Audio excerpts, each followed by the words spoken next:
ராமகிருஷ்ண பரமஹம்சர் ரொம்ப அழகா ஒருத்தர் போய் கேட்கிறார், சாமி காசியில குளிச்சா பாவம் போவோன்னுவாங்கல்ல, நான் காசியில போய் குளிச்சுட்டேன், பாவம் போயிடுச்சா? இல்லப்பா போல. ஏன் போல? காசியில குளிச்சா பாவம் போகுமே. நீ பாவத்தோட போய் குளிச்சிருந்தா தானே பாவம் போவோம்.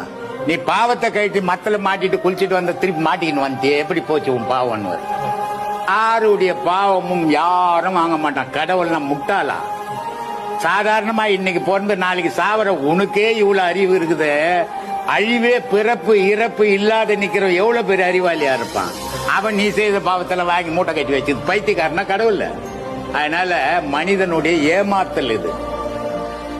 யாருடைய பாவமும் யாரையும் விட்டு நீங்காது. நீ ராமேஸ்வரத்துல போய் குளிச்ச, பாவம் போயிடுச்சு, ஒரு விரல வெட்டி ராமேஸ்வரம் கடல்ல போட்டு வந்துட்டு என் பாவம் விரலோட போச்சு நீனா நியாயம்.